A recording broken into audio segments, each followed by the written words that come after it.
Make sure you download the Woodward Sports app in the App Store and the Google Play Store today. Take Woodward Sports with you wherever you go and listen live on your phone or mobile device.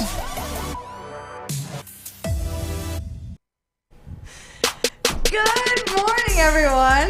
Thanks for joining us on the Morning Woodward You know Show what? here on the Woodward Sports Network. We should have started the show with the Also song Pop featured Goes on the the Roar Weasel. on 99.1, 93.5, and 94.7 HD2. Hope you guys understand what I deal with every morning Good now. morning, everybody. Hey, You're good on morning. fire today. Good to see. Always. All right, get the hell out of here. We should have done Pop Goes the Weasel. Go sit down, Weasel. Jesus Christ. Good morning, everybody. I hope you're having a better morning than Maddie. I'm having a wonderful morning. what are No, you talking about? she's having too good Fish, of a can I have morning. my light, please? She's I don't look having good without a light. Too good of a Sure. morning. I'm glad you can acknowledge that, Maddie. Great job. I don't look good with a light either. Well, hey, you know what? Somebody has to be honest with them, and I'm glad you're honest with yourself. Let's get the morning started. Obviously, big news last night, the NBA draft lottery.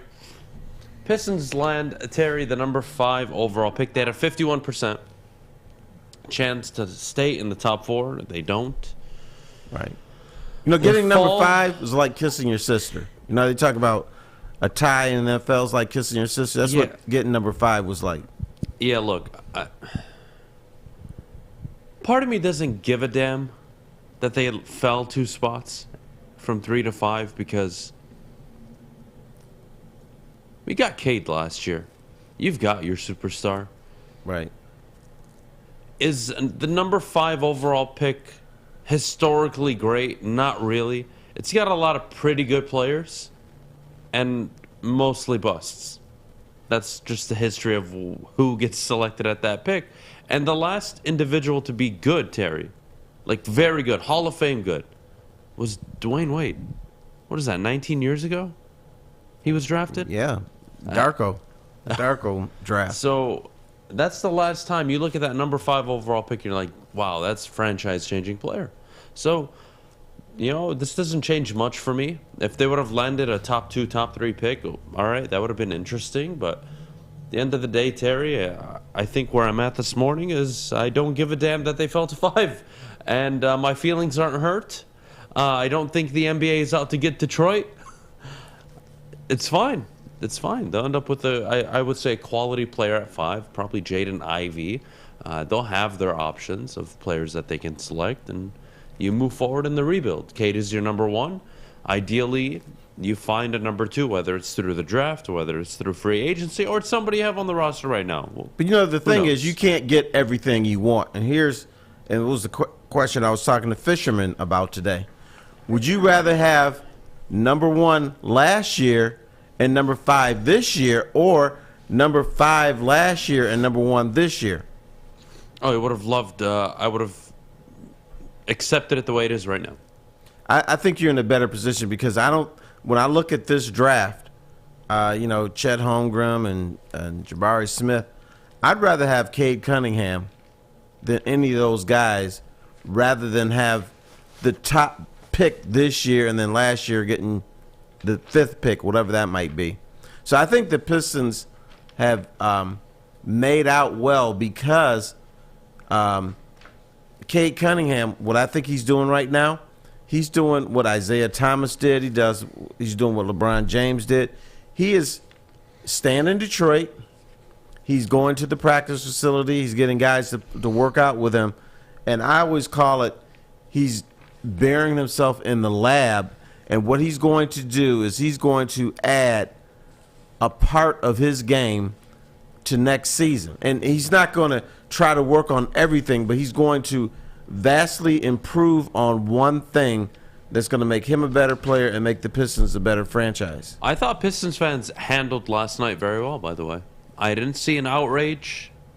I didn't see an outcry for, oh my goodness, they've screwed us again, which was nice to see, right? It's called maturing. Yeah, but they weren't looking at LeBron James at number 1 or Magic Johnson at number 1 or Dwayne Wade or anybody like that at number 1. So I think, you know, they were like, okay, we good.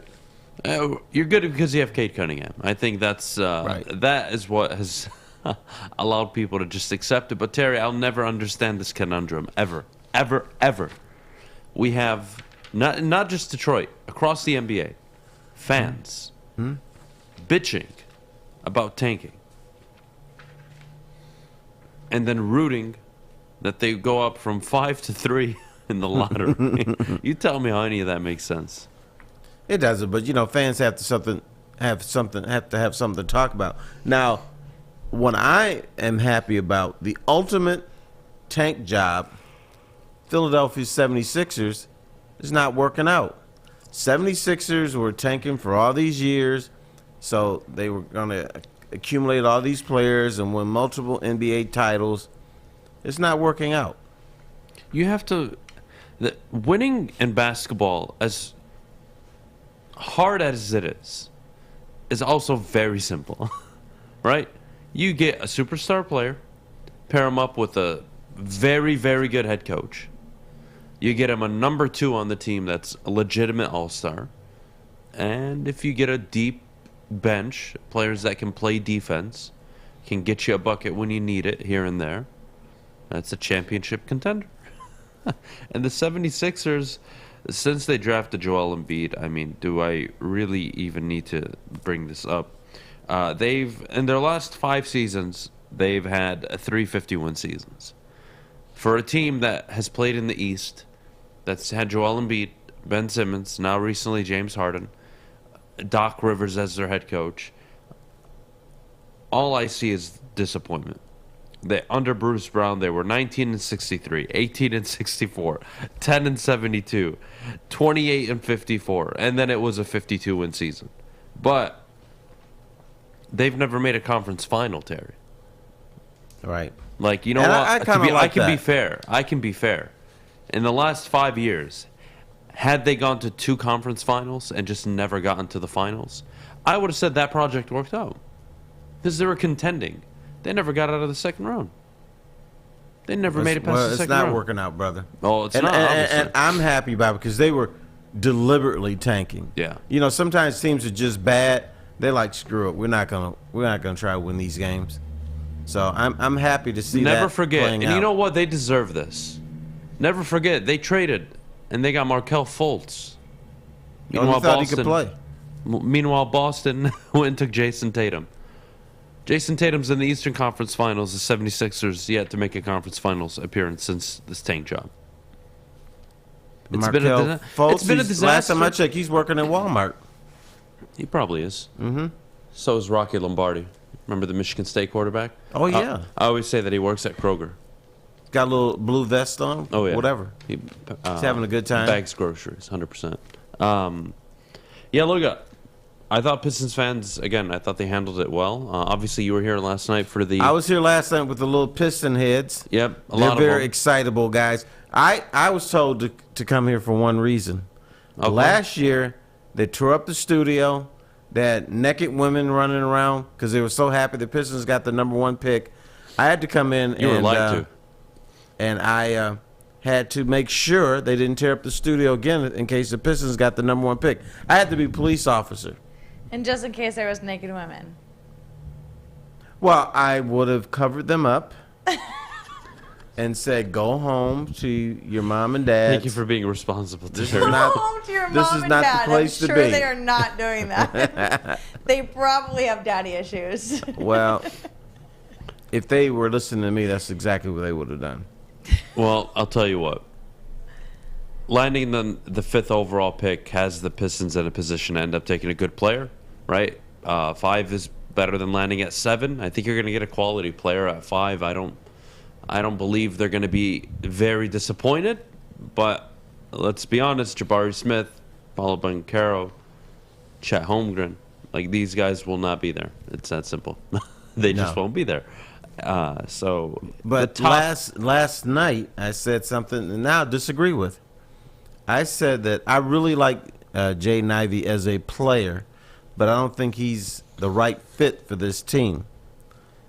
Now, I think if you're creative and the coaching staff is creative, the front office is creative, that you can figure out a way for Jaden Ivey to work out on the Pistons. Cade Cunningham doesn't have to be the primary ball handler all the time. Sometimes I think you can say, you know what, we want to speed up the pace. We want to switch it up, which the Pistons have done before in the past with Lindsey Hunter and, running the show. So they just changed the pace. So I think you can do that on occasion to kind of throw the other team off. Because I really like Jaden Ivey as a talent. I know he can't shoot. I know he's out of control sometimes. But there's something there that if you can unlock it,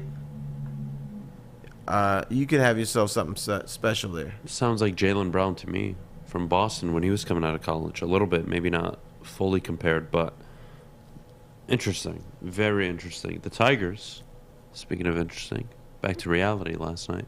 Yeah. Lost to the Tampa Bay Rays. Got whooped. And Terry, that's the Tigers. If they don't pitch you out, and if they can't hold you to 1, 2, even 3 runs. 3 runs is pushing it. I'm just going to say 1 or 2 runs. They're not winning a ball game. They're just not. And last night they only scored a single run. Pitching did what it could. The Rays were bound to recover from the opening night loss. You know what? Funny thing. The Tigers have won a lot of game ones in series. And then they don't win again. That's right. Look did back it against Pittsburgh. Yeah. Did it against Houston, I want to say. Yes, opening day. What about the Yankees? The Yankees as well. Yeah, very interesting. So they're sweet on game one. I believe but the then Athletics after that, as well. Huh? Right? They beat the A's to open up, correct? And then there you go. Well, I'll tell you what, guys. I'll tell you what. We are going to take a quick break. When we get back, are you familiar with Nick Wright from FS1? I do. Skinny white Big dude. nose. Kansas City Chiefs. Actually, I like him. Yeah? I like the skinny big white guy. nose. That's what his name is. Nick Big Nose Nick Wright. All right. Well, He has a bigger nose. There we I'm go. glad we're not talking about something else. Anyways, Nick Wright. Nick Wright has given his NFC North predictions. Yes. Now, where he has the Lions isn't what upsets me. Oh boy. And I'll tell you why in a few moments. But before I do, Maddie, could you tell everybody at home about the good work the people at the Sports Marketing Agency are doing? I would love to. Our friends at the Sports Marketing Agency help spread awareness about mental health and substance abuse. Their new podcast, This is the F Word, helps spread awareness of fentanyl and other addictions. Go to thesportsma.com if you are struggling or know someone who is, and let them know that Woodward Sports sent you. Hi, my diamonds. It's Crystal with an X. You want to get hot and perfect like me? Here's my super easy routine. Drink at least a gallon of water before you wake up. Attach a weight to everything in your house. Hello? Sell your car and just sprint everywhere. Scream when you exhale. Don't follow Crystal with an X. Do your own thing at Planet Fitness with tons of equipment and free fitness training in our clean and spacious clubs. Join now for just $10 a month and cancel anytime. We don't like to brag that we are the toughest sports network in Detroit, but we do have a guy named Darren McCarty on our side. Lemieux and McCarty, who've had a good knockdown drag up. There they go, right on the whistle. They were talking to one another. Woodward Sports. You are looking for something fun to do this weekend, and you have a partner who's as good at throwing a football like my friend over here, Adham Beydoun. One of the best You in the should head country. over to the Fulling Warehouse in Hamtramck. That is the home of the original football bowling pin game called Fulling. They have 2 ways to play, $12 unlimited open play, or you can reserve a private lane for just $120. Don't forget, they have a $2 mystery beer machine as well as multiple full bars. Check it out at thefullingwarehouse.com. All right, we're back. I kind of hinted at it before we went to break. Fox Sports own Nick Wright. Big Nose Nick Wright. Big Nose Nick Now, do we have Wright. to call him Big Fish, Nose stop Nick being so Wright? mean. Shut the hell up, buddy. Jesus Christ. Anyways. Say hi to Ryan behind you.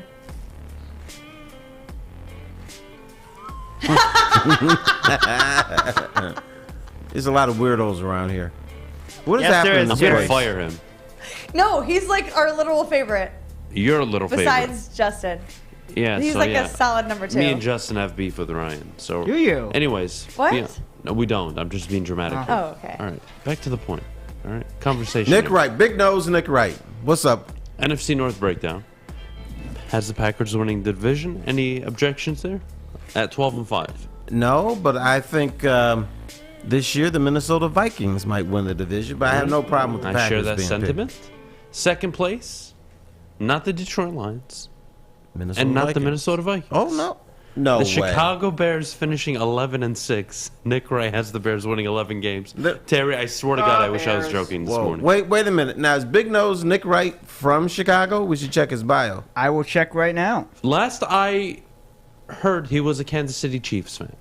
So I'm not sure what the Justin Fields hype train in Chicago has done to him. But clearly it's done something. I can't believe anybody in this world would have the Bears winning 11 games. I just don't understand how. What have they done in free agency? What have they done in the draft? Huh? You guys tell me. Loaded up on more defensive pieces? Because that defense has been working out the last few years, hasn't it? Sure. Well, that's what they hang their hat on. Terry, defense. what's the most important position in football? Quarterback. Didn't they draft one the other year? Yes. Justin Fields. Nice kid out of Ohio State. Yes. Wouldn't you think it's maybe a good idea not to let Allen Robinson walk and not draft a wide receiver and not upgrade an offensive line that damn near got the kid killed his rookie year? Oh, do I have to remind you that now the Packers have upgraded their defensive line, the Packers have upgraded their defensive line, and the Detroit Lions have upgraded their defensive line? And that by week 4, 5, or 6, Justin Fields will be dead? And we will have a funeral for him? No, the Bears' leadership is lacking. They don't think. You can rationally. believe in Justin Fields, right? I don't like completely throwing away quarterbacks 2 years in unless they're just a complete disaster, which he is not, by the way. And I like that they're showing faith in him. I can respect that. If that was my rookie quarterback, I would do the same damn thing. Come on, kid, pick it up. You would leave him with no weapons and No so you can get weapons, no killed? offensive line. That's and, what you would do. I wouldn't do that part, but You're a masochist. This is unbelievable. The Bears 11-6. I just want to know how. I want to again. You know, last Friday I was sick, and I tweeted out that I could. I said I just wanted to confirm I am very sick, and I also want to confirm that Chicago Bears fans are delusional because they think they're much better than they are. And you know who the Chicago Bears fans this year remind me of? That's everywhere. It's bad. This is bad. You know who this year's Chicago Bears team and their fans' impression of them remind me of? The Detroit Lions fans last year. I was going to say Remember that. the 10-7 limo, Terry? Oh, yeah, and I refuse to get on it. The 10-7 Everyone limo. got it this year. Last year, Wonder why. first year Dan Campbell with a depleted roster, no quarterback. Oh yeah, they were gonna win 10. This is the same thing. Wait a minute. Let me just, in defense, everybody that was talking about the 10-7 limo here has been fired. Well, Except there are a for lot of people in Fish. Chicago that are going to have to be fired because 11-6 is not feasible for the Bears, and I even disagree with the Packers winning 12 games. I'm not sure how the hell you look at the schedule and say there are 12 wins there. The division winner maybe finishes 4-2 in the division. I think a lot of these teams are going to split most of the games. It's just the reality of this division. I don't think anybody is head and shoulders above anybody else except for the Chicago Bears, who are at the bottom. So everyone's going to beat up on the Bears. I think you said the Bears are going to win 4 games. Yeah, 4 games. Hell, they might win less, Terry. And for, again, 11-6, that is a joke, but I'll continue down the list. The Vikings, who we think will compete for the division, 8-9. A little less than what I would expect, but let's say I accept it and I play ball here. That means you have the Lions finishing 4th in the division, right? Yes. All right, well, the hell does that mean? Well, Fewer means the than 8 Lions- wins. Lions are winning 6 games this year. Really? And that's a possibility. It is a possibility. But what if I told you, or I asked you, hey, Terry, what's more likely to happen? The Bears winning 11 games or the Detroit Lions winning 11 games? What would you tell me? Oh man, I would say the Lions. Okay. They have and I feel dirty by saying that, but yes, the Lions would have a better shot at 11 wins. And than who the has Bears. a better chance of winning 6 games, the Lions or the Bears? I would say the Bears. The Bears. There you go. There you go, America. Congratulations. Just broke it down in less than 6 minutes. Not hard. 11-6 Chicago Bears. Chicago Bears fans, get ready. Why do we care what Big Nose is saying any? Because he's an idiot. But we're talking about the idiot. You have to acknowledge the idiot sometimes. Okay. Because if you don't acknowledge... Terry, I'm sure everybody has a friend that, you just keep around because, he's an idiot and he makes you laugh every once in a while. Heavyweights? No, Adam's definitely referring to me. No. I like the heavyweights for real. For real? For real. Adam's referring to me. Oh, Yeah. You're the court jester. I look at this division, all right, and let's look back at 2021. Let's look at the record. Obviously, the Packers had the best record, 13-4. The Vikings were 8-9. Bears 6-11, and the Lions 13-1. Okay. The Packers got worse, in my opinion, especially on the offensive side. Their answer to losing Devontae Adams was, "Hey, we're gonna draft Christian Watson." They see You guys better something go in out the and young get man. Jarvis Landry or Odell Beckham or somebody, something. The Vikings 8-9. I think they got a lot better in the offseason. I think they had a decent draft outside of getting fleeced by the Detroit Lions and Brad Holmes. They've addressed some needs. They still have Justin Jefferson, Adam Thielen, Dalvin Cook, and that is a dynamic trio. Kirk Cousins, again, you can win with average in the NFL. And if Kevin O'Connell is anything people say he is, they're going to be pretty good this year. The Bears have a new GM and a new head coach, regressed on the offensive line, regressed at the wide receiver position, two of the most important positions when it comes to supporting a quarterback. They got a little better on defense, and here we are talking about them going from 6-11 to 11-6. Yeah, kiss my ass. The Lions addressed edge rusher, wide receiver, safety. They got a lot better in the draft. They went and got DJ Chark in free agency. They went and got another safety in free agency. They got a corner. They went and added talent to their roster. Is it Super Bowl contending? No, it's not. But it definitely is enough to win 6 games. And I could argue they could win 7, 8, or 9, dare I say. Well, you got them winning 6. Given the minimum, they better win minimum 6. I'll lose Did you my know mind. who else is on that train? Who? Las Vegas. Yeah, Over 6.5. under 6.5. So the enthusiasm about the Detroit Lions is coming from Detroit, which is normally the case, and a little bit from the NFL. And the NFL is only saying, well, they're going to win 7 games, and Vegas is saying 6. So are we the fools? What I would say is last year they opened up at 5.5. And for Didn't them, reach that either. and I don't believe they got a game better in terms of just the odds to open up the season. I think they're significantly better.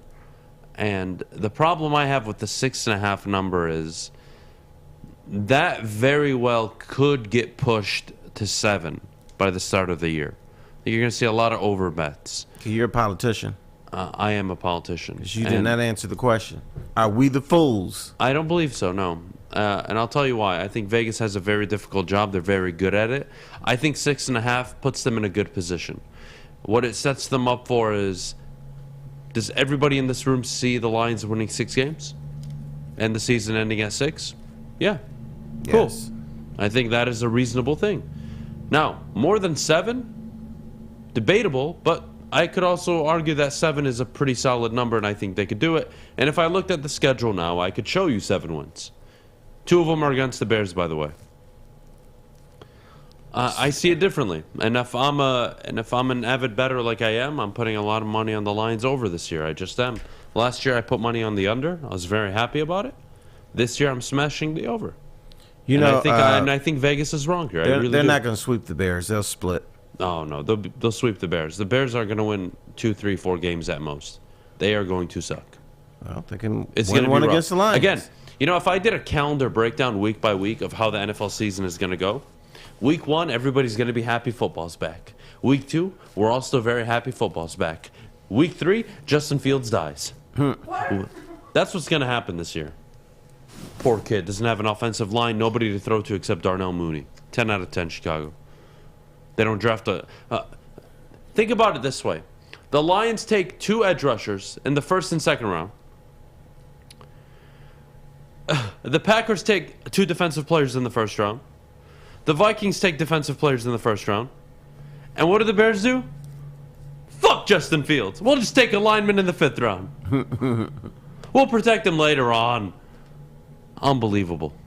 Well, young man, good team, and I'm not saying the Bears are a good team, but good teams can find quality offensive linemen in the 3rd, 4th, and 5th rounds.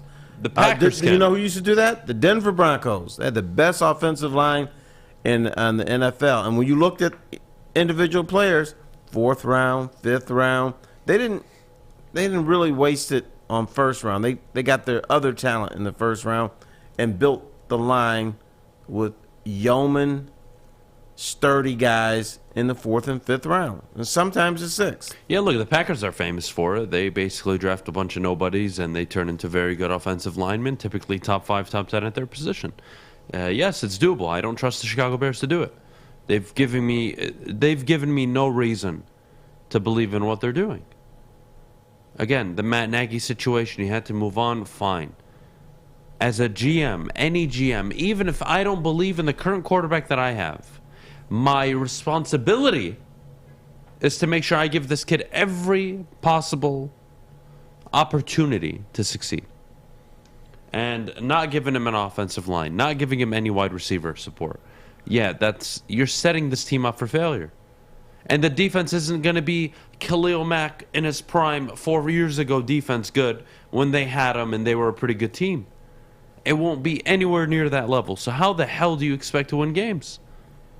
You know what? They're treating Justin Fields like he's a 6 or 7 year vet, where he doesn't really need help because he's so exceptional that he can make wide receivers better.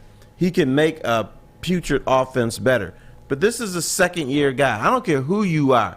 You need help. You need an organization that's going to hold your hand, and you need a draft to kiss the quarterback's ass.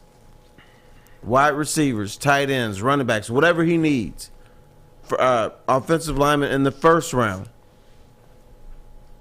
So, I mean, Justin Fields, I think, is going to have a fine career, but he could probably be better somewhere else because another franchise would look at this totally different. Okay, we got a young guy. We like him, but you know what? He ain't all that in a bag of chips. So let's get this guy help.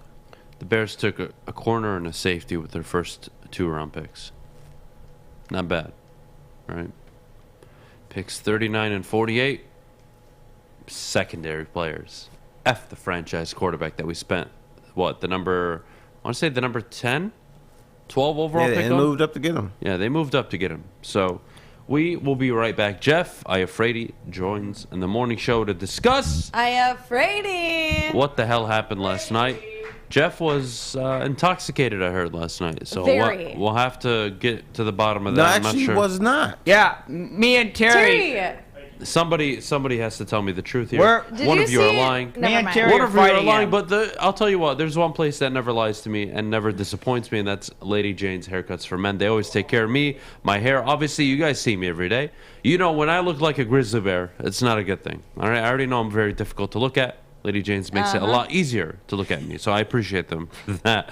Check out Lady Jane's. Open 10 to 8, 7 days a week. Walk in anytime. It's wicked awesome.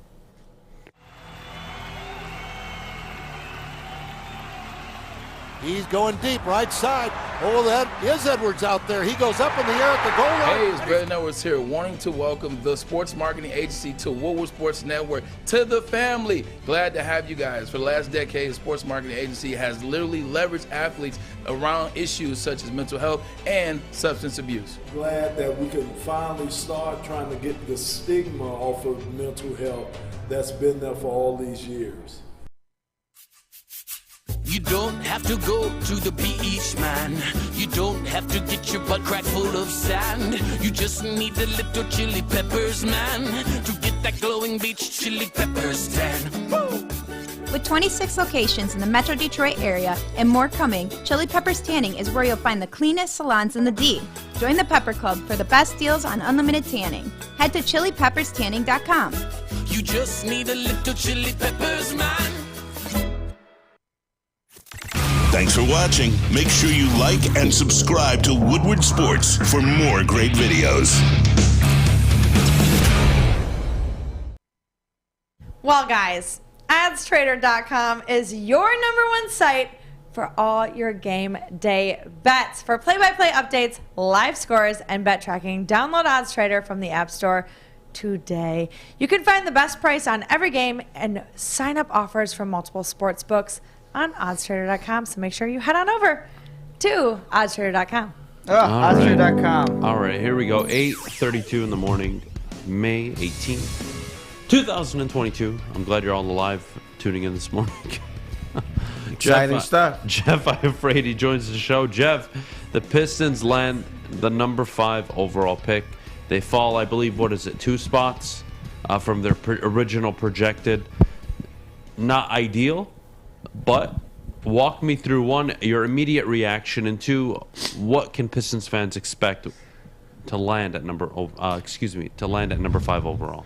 Well, immediate reaction, I wasn't too shocked. I mean, I kind of mentally prepared myself beforehand, and I went through the prospects, and I found a good 7 of them. So just doing that made me feel a lot more comfortable, because I feel like, and Terry was there, and we talked to Terry about it, just going in and being like, we're getting the #1 pick, this is happening, isn't always the best route, because you set yourself up for disappointment. 5, to me, I mean, listen, you have a guy like Troy Weaver, and despite, not having the #1 overall pick, you're still confident in him and his ability to select players. So with his talent evaluation, even at #5, I think he's going to be able to still find a serviceable player. He said it at the press conference yesterday. They asked him, would you feel comfortable making a selection? He said absolutely, if he had to do it tomorrow. So that just shows the homework he's done and the familiarity he has with this class. So I'm not too worried about it.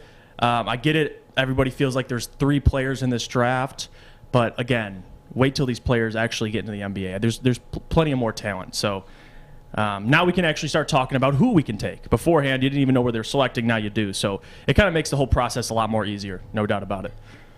Yeah, I think. Let me just say this. I think differently today than I did yesterday. For instance, I think Jaden Ivey is an exceptional talent. Yes, I understand he's got streaky shooting, or he's an exceptional athlete. And what Troy Weaver could do is he could draft Ivy, but he has to be in concert with Coach Casey. Can you harness this talent? Can you fit this talent in with a team that maybe he doesn't fit in with now? So I think Jaden Ivey can be an exceptional pick for them if the coaching staff can figure him out. If they can't, you pass on him. And I think that's the plus with Dwayne Casey is his player development. He's gotten everything out of these guys. I mean, Troy Weaver talked about that as well in the press conference. The last 2 drafts, both rookies, they've all made all-rookie teams. Sadiq Bey, Isaiah Stewart, and Cade Cunningham. I mean, they've all made all-rookie teams. So he's obviously – the resume speaks for itself with Troy Weaver. And with Jaden Ivey, certainly. I mean, I think the 3 you're going to hear a lot more about closer to the NBA draft is going to be Keegan Murray, Jaden Ivey, and Shaedon Sharpe. And we don't know what the Kings are going to do, and you never know. Who knows what the Kings are going to do. But those are the 3 I think that'll be in the ballpark for that selection at 5. Now, Sharpe is a guy we've never seen play.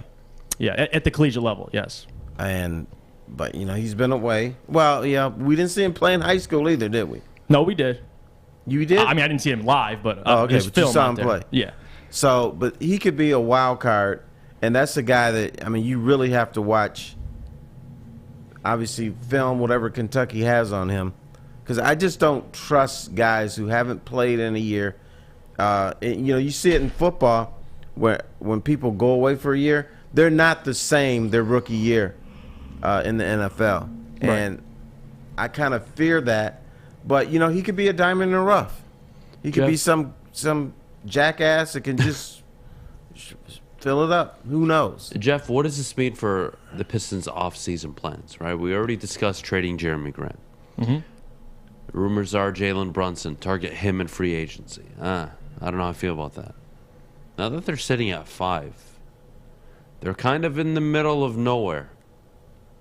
What's the plan?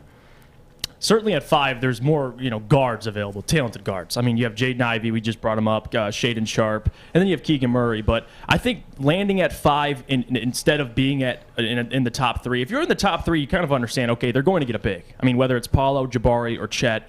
At 5, that's where, guards come into question, and that can change free agency because, like you said, you mentioned Jalen Brunson. I do not want him either. I think taking a Jaden Ivey or Shaedon Sharpe doesn't mean you can't sign Jalen Brunson, but certainly you fill that position of need. So I think it does change some things. I mean, now you have a situation where you could potentially draft Jaden Ivey, Shaedon Sharpe. You could keep Jeremy Grant for a year or deal him when you feel necessary, and then you can maybe go out and hopefully you can sign a DeAndre Ayton. So there's a lot of possibilities the Pistons can go through, and I think having the number 5 pick, listen, he could trade up, he could trade down. You don't really know. It just gives him a lot of flexibility. Certainly, because if you had a top 3 pick, we'd understand where they're going. I mean, right. we don't. But I think the good thing about the Pistons, I mean, let's face facts. Cade Cunningham is the leader of this team. You can fit anybody in that starting lineup, and they can play with Cade Cunningham, or he will make them a better player. And one of the questions you guys asked last night was, what do you want to see out of Cade Cunningham this year? And what I think he's doing now, as I said, Isaiah Thomas is in his ear. And what Isaiah Thomas used to do every offseason is he would improve on one area on his game every year and try to develop that. And I think what Cade Cunningham is going to do is, we know he can get the ball to people. Right, he can get them in the right spot and everything. But I think what he's going to do is he's going to work with his guys and figure out not just getting in the ball, but where do you like it best? Do you like it down low to the left, up high to the right? Mm-hmm. I'm going to get you in the spot on a pick and roll. Do you like it where you get the ball, dribble once, and lay it up? Or do you like it better where you don't have to dribble and you put it in? So he's going to work with his guys and figure out what they like best. They know they're going to get the pill, but where do you like it? Right. So, but he's got to work with his guys. They have to play. And I think that's the one part of his game he's going to improve upon. And I think another part that's going to help him improve on it is getting another ball handler. I think the Pistons desperately need that, and maybe taking a Shaedon Sharpe or a Jaden Ivey helps that. You allow Cade to play more off ball. Yes, you have Killian, but in the starting lineup, I mean, you need more guys that can handle the ball besides Corey Joseph. So that's certainly another area of need, and that's kind of why I am leading towards 2 of the guards that we can possibly select at 5 instead of a Keegan Murray. Look, they still have to trade Jeremy Grant. Yes. They need to avoid DeAndre Ayton, even though he's a restricted free agent. Don't even make the offer. I don't need a shit attitude player on the basketball team. They need to figure out what they're going to do in terms of the player they're looking to select. And number 5, again, you don't have any control over who the first 4 picks are. Right. So even if you want somebody and you believe right now that he will be there, he may not be there come draft day. Like, it is unknown. So the Pistons, again, they need to figure out how do they want to build around Cade. The 2023 free agent class isn't all that special, especially for a team that's trying to, again, build around Cade. Tough decisions to make. I don't think there's anything they can do this offseason that I've seen that'll turn this team around night and day outside of Cade Cunningham just getting better. Right. And that's okay, too. I mean, you got to look at, teams in the NBA, you could still make midseason acquisitions. I mean, look at the Pelicans. They went out and traded for C.J. McCollum, turned their whole team around. So it's not always about free agency. It's also about having flexibility and having cap space available. Because with the Pistons, I mean, coming into this offseason, I don't expect them to spend a ton of money. I don't want Miles Bridges. I'd like DeAndre Ayton, but that's not really a possibility I'm looking at. I don't want Jalen Brunson. So if they can approach this free agency, grab some, fill some needs, get size, get different, fill different positional needs, then you could just go into the offseason with cap space available. And they're still in a good position because Troy can go out and trade for a star or, whatever the case may be. So I'm not too worried about it. I don't think it's offseason or bust. They can still make moves during the regular season, and I don't think the Pistons are going to be in the playoffs this year. So, again, just hold your expectations. You know what I am? A lone wolf. Woo! Oh, no. I am not getting rid of Jeremy Grant because I know he's still a younger guy, but every team needs an older vet to, figure out the league, to on the airplane talk to, and I think he can be that guy. And plus, he's still productive. Do they though? Yes, they do. Who did that last year for the Atlanta Hawks? Who did it this year for the Dallas Mavericks? It doesn't work everywhere, dude, but I'm saying he's one of those guys that can be that. I don't like Jeremy Grant. I just don't like him, Terry. I understand that. The question I have for Jeremy is does he fit the timeline for success before you have to throw money at him? Yeah, listen, every contending team would love a Jeremy Grant. So certainly there's value with Jeremy. It's not like, Jeremy's some scrub and we just want to toss him out of town. He's a great, valuable player. I just don't think the timeline makes sense. And again, he's up for an extension. You're going to have to sign him to a long-term deal. So there's a lot of things that go into it. But again, with Jeremy Grant, I just think the value, if you can get another lottery pick this year for Jeremy Grant, I absolutely you do it. I mean, if you can get in the top 10, if you can't, then maybe you hold on to him, trade him during the season. Who knows? But I don't think he's here for the long term. You guys ever watched the movie Moneyball? Yes, I have. Terry? Never heard of it. Really? Whoa, never heard of it. That's the one movie I have heard of and watched. Okay, that's a joke. Ha, ha, ha. Yes, I've seen it. I've heard of it. Do you guys remember the scene You almost gave me a heart he's making attack. a trade, and he asks for his Gatorade machine to get filled up? I like it. Anybody remember this? I believe it was a Gatorade machine, right? Yeah. Yeah. Something like that. Stock my indoor refrigerator of all my drinks for my players. That's what I trade Jeremy Grant for. I don't care. Just get rid of him. Just get rid of him. You don't need him. I don't need a guy taking 18 shots a game. I don't need a guy trying to get 20 points a game, especially when he's not even a real shooter. If Jeremy Grant wants to stay, you know what he can do? He can take 9 to 11 shots a game, max.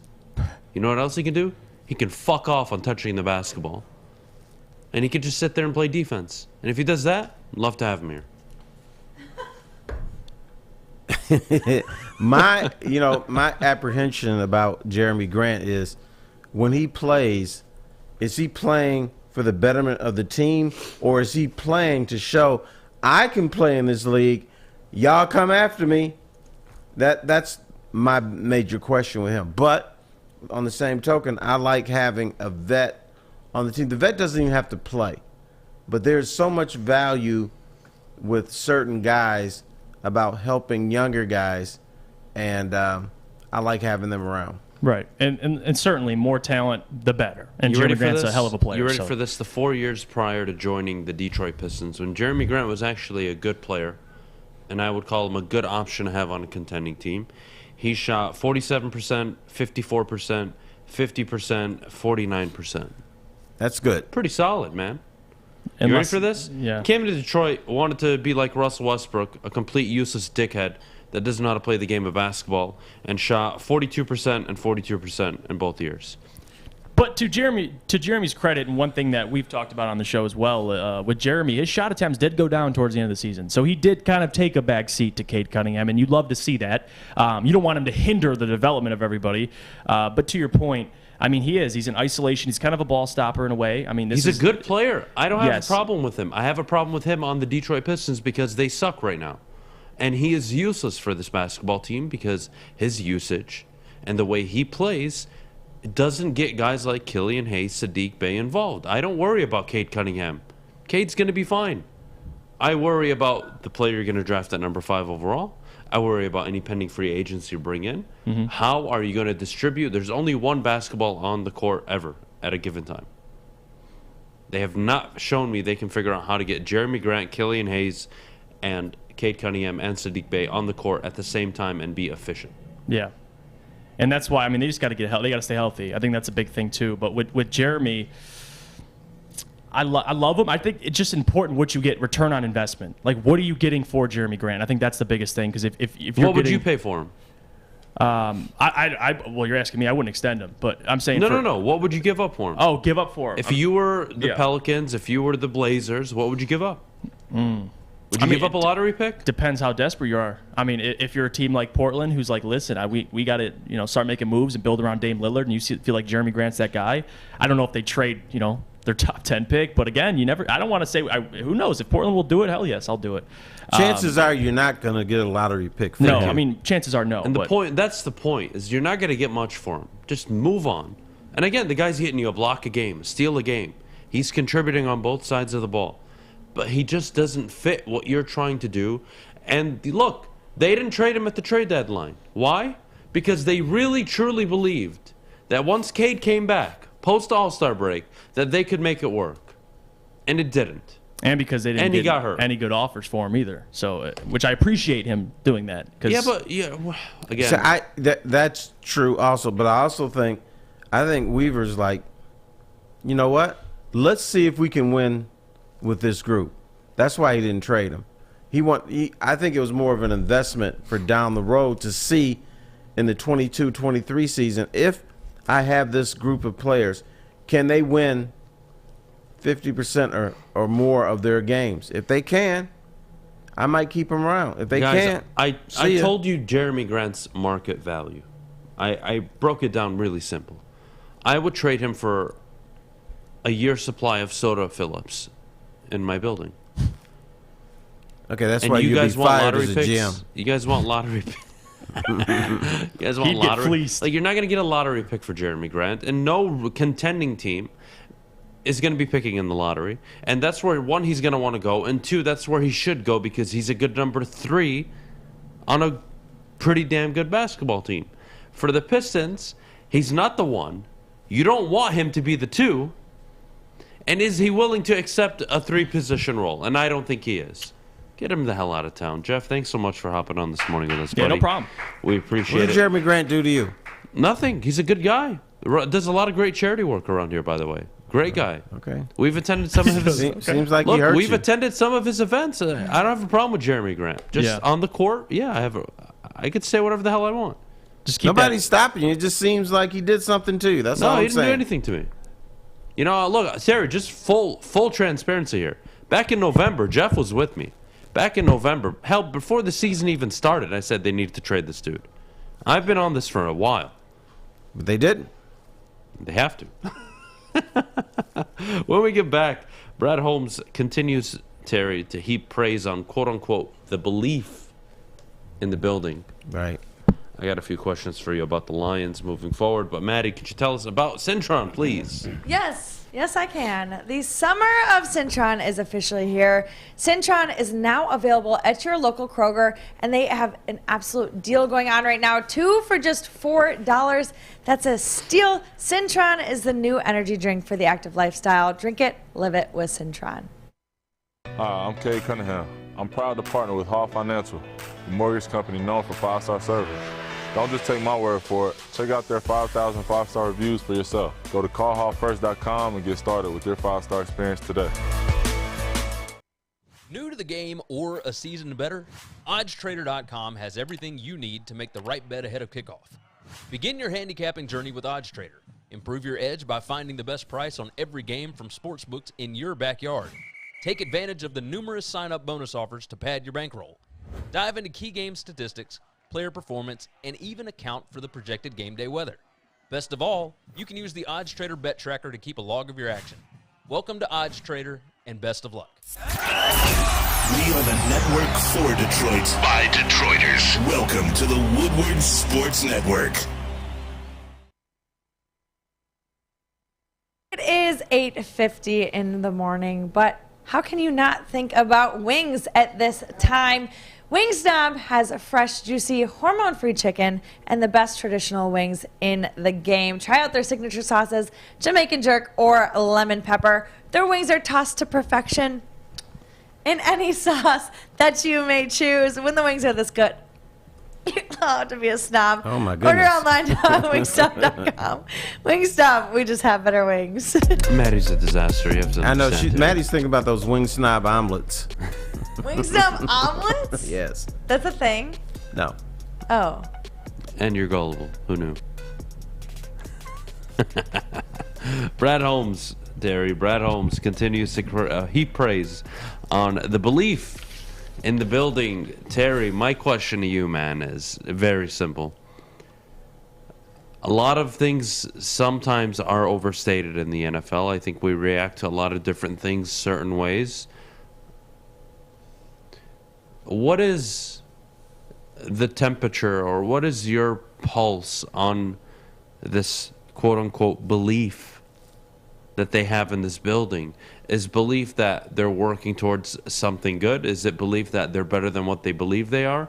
What exactly is it? Belief in the head coach, or is it belief just entirely of this entire project since it was taken over by Brad Holmes, Sheila, and I think Dan this Campbell? is a calculated game plan. The Lions, more than anything, must change the culture in that building. So this is, to me, it's him working on changing that culture. Even if they haven't changed it a lot, keep saying it's different. We have a belief. And maybe players will start to believe in it, and the public will start to believe in that. What's more important? The people internally to buy in, or the fans? I would say internally. And I think they're doing a pretty decent job at it. That is true, but I think the Lions want the rest of us off their ass too. So that's important to them. But is it important in the grand scheme? They shouldn't no, worry it's about not. it. They No. shouldn't. If the Lions gave me a sentence to give them that they would take for advice, it would be, don't worry about what the fans think right now. The only way you're going to please them is by winning football games. They love you right now because you took Aiden Hutchinson and Jameson Williams. If you start the year 0-7, they're not going to like you. True, but here the Lions think the culture that is holding them down is not only in the locker room, but it's in the entire community. Yeah, I so don't they're know. trying to change everything. Well, wasn't the culture good with Jim Caldwell? Not with fans, it wasn't. So, but it doesn't translate, is where I'm getting at, right? You can have, the players can love the coach. The front office and the coach can have a decent relationship, but that doesn't, again, it doesn't mitigate outside of the building when the fans see that, oh, another 9-7 year. See, I don't think Caldwell successfully changed the culture. Okay. What he was able to do, he got players to really believe in themselves and maybe overachieve a little bit. But the culture was still there. The boogeyman was still there. Caldwell, you're going to win some games, but when it comes time to really try to push this thing, you're not going to do that. So what they're trying to do, and the Lions believe this, is that sometimes the negativity in the public, it invades the locker room. So they're trying to get rid of all of that. And, you got Dan Campbell running around like his pants are on fire. So and guys are buying into that. Yeah, and I don't mind it. And again, I agree with you. I think you have to change the culture in the building. If you want to change it with the fans, you have to win games. You just do. And again, I don't think fans are that stupid when it comes to evaluating success over a standard period of time. What do I mean by that? I can look at even a 6 to 8 year window. And if you tell me there were multiple division titles, multiple playoff appearances, multiple playoff wins, and if you share with me, obviously, the context of it, were we the number 1 seed and you lost in the first round, or were you a wild card and you sucked your way in? How did it? Of course, how it happened and how it unfolded matters. But at the end of the day, one team wins the Super Bowl every year, Terry. Only one. And I think if you can start at competing and winning your division consistently and not relying on a wild card spot or a 4th place schedule, I think you become a franchise that, look at the Steelers. The Steelers have been a train wreck in their own right for years now, still winning. And my view on that is, one, obviously they're just really, really well ran, but two, Terry, it's not that they have the culture in the building, is they have the cachet with the fans. They have the respect of the fans as when they can go 9-8, or they can go 8-8, or 10-6, or 11-5 in years prior, where they should have won the division but they choked it away, or when they started the season 10-0 and they finished 11-5, I believe, or 12-4, and then they lost in the first round of Cleveland, and it wasn't working out. But they had it as an organization. The Lions need to develop that. Now, I hear you, but if the they Lions want to get the fans off their ass, that's how you do it. The Lions are not prepared to challenge for a Super Bowl, and at the end of the year, let's say the Lions finish 6-11, then they could say, "Hey, look what we did. We doubled our win total. I would be so disappointed. We changed the culture." But you know what? A lot of this stuff is PR. They're not going to win you over. They don't need to win you over. You're one dude, but they can win that public over. That's what they're trying. That's what they're working on. We doubled our win total, and guess what, brother? People are going to buy it. Yeah, look at the Lions. They doubled the win total. They got 6 wins. Wait till next year. I think the Lions are working on the fan base and their players too. Isn't that very same old Lions mentality, though? I don't believe, I may be naive, I don't believe Brad Holmes is operating under that agreement or really with that mindset. I don't think I absolutely do. Who does he work for? Right. And when you come in, you may have a different mindset, but when you come in, that Lions junk gets on you a little bit. So I absolutely believe if they win 6 games at the end of the season, they're gonna be doing this. Look what we did. Oh man, they're gonna be like King Kong. That would be a big step back for me if they did that. They're not gonna win. If they won 6 games and said, "Yeah, it was not a good season. We have some things we need to address in the offseason. Next year, we expect to be contending for in the division." I would like that. I don't think that's what's going to happen. I would be very disappointed if what you're saying ended up happening at the end of the year. Right. Or if they win 7 or 8, say, you know what, the culture is here. We really overachieved. We were in it. When you listen to Mama Ford when she was talking, she didn't talk about winning a championship. She talked about being in playoff contention in December, which you could be in with 5 victories. You are technically in playoff contention with 5 victories in the middle of December. Most seasons. Yeah, I think performance has a lot to do with it, though, right? If they're an 8-win team this year, but they looked much better than an 8-win team, and they lost some tough games, I think a lot of people, again, for as stupid as some fans are, I believe fans also can understand context and look at games throughout the year and say, you know what? It was an 8-win season, 2nd-year head coach, rookie wide receiver, rookie edge rushers, things starting to click. I believe if this is the head coach to lead you into the future where you win divisions and playoff games, that year 3 you have to, dare I say, win the division. Let alone minimum contend. There are no excuses. And Terry, I brought this up so many times. In the NFL, every 3-4 years, you should be winning your division. The NFL sets you up for success. They encourage teams to suck.